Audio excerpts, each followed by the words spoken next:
అనుకుంటున్నాను నేనైతే. మరి ఈ పండగ కోసం వెంకటేష్ గారు వస్తున్నారు, ఇటు బాలయ్య బాబు గారు వస్తున్నారు, రామ్ చరణ్ గారు, ఏంటి ముగ్గురు మీద పోటీ? ఏదో 3 సినిమాలు హిట్ అవుతాయి, ఎందుకంటే 3 డిఫరెంట్ సబ్జెక్ట్స్, డిఫరెంట్ స్టోరీస్ కదా.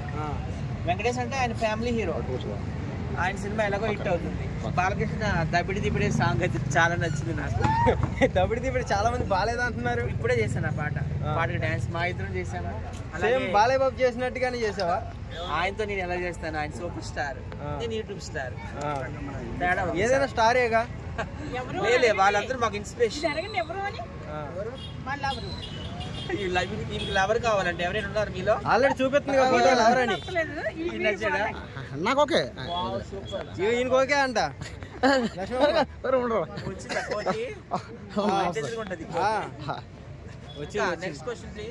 నెక్స్ట్ వెంకటేష్ గారు ఫ్యామిలీ సినిమా అని అందరికి తెలిసింది, కానీ ట్రైలర్ చూస్తుంటే యాక్షన్ అనిపిస్తుంది. ఆ గన్నులతో ఆ ఫైట్ ఏంటి, అదంతా కూడా ఒక యాక్షన్ మూవీలా కనబడుతుంది. వెంకటేష్ సినిమా ఎప్పుడు యాక్షన్ ఫిల్మ్స్ చాలా తక్కువ ఉంటాయి, ఆయన అన్ని ఫ్యామిలీ సబ్జెక్ట్స్ ఉంటాయి. ఆల్రెడీ పెళ్ళంతో ఒక పాట కూడా పాడుతున్నాడు కదా, సో అది యాక్షన్ ఫిల్మ్ అని నేను అనుకోను, ఫ్యామిలీ డ్రామా అని అనుకుంటున్నాను. డాకు మహారాజ్ అనేది మాత్రం అది యాక్షన్ ఫిల్మ్ అనుకుంటున్నాను. ఇది యాక్షన్ ఫిల్మ్ అనుకుంటున్నా. ఇది రాబిన్ హుడ్ స్టోరీ అంటున్నారు అనమాట, అంటే డబ్బును వాళ్ళు దోచేసి పేదవాళ్ళకి పంచే స్టోరీ అంటున్నారు. నాకైతే తెలియదు స్టోరీ ఏంటంటే.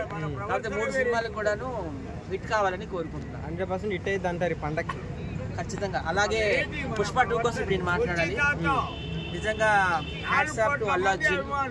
మొత్తం అన్ని రికార్డులు బదులైపోయి ఇండియాలో. బాహుబలి రికార్డులు కూడా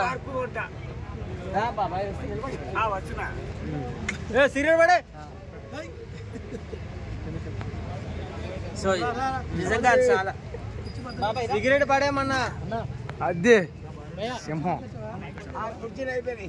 పుష్ప 2 మొత్తం ఇండియాలో ఉన్న రికార్డులన్నీ బద్దలు కొట్టేసింది. చాలా హ్యాపీగా ఉంది. Congratulations to Allu Arjun and Sukumar.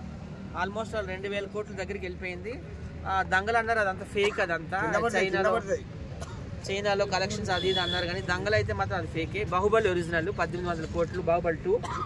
Baahubali 2 రికార్డులు, దంగల్ రికార్డులు అన్నీ బద్దలు కొట్టేసింది, దగ్గరికి వెళ్ళిపోయింది. సో 100 ఏళ్ళ కరోనా వచ్చింది, 100 ఏళ్ళ చరిత్ర గల మన టాలీవుడ్ లో కూడా ఫస్ట్ టైం నేషనల్ అవార్డు తీసుకొచ్చాడు బెస్ట్ హీరోగా. ఇక డ్యాన్స్ అంటే చెప్పనవసరం లేదు కదా, ఆంధ్ర మైకేల్ జాక్సన్ ఏంటి, ఇండియన్ మైకేల్ జాక్సన్ అని కూడా అనొచ్చు. సో ఆయన్ని కొంతమంది ఇబ్బంది పెడుతున్నారు ఈ మధ్య. సో ఆయన ఇబ్బందులన్నీ తొలగాలని కొత్త సంవత్సరంలో ఆయన హ్యాపీగా ఉండాలని, అలాగే పుష్ప 3 కోసం రెడీ అవ్వాలని మనస్ఫూర్తిగా కోరుకుంటున్నాను. Thank you. ఒక మాట ఎవరైనా వద్దురా నీ మాటలు వద్దురా, అన్ని పోతారా నాయన, ఊరు వదిలిపోతారా.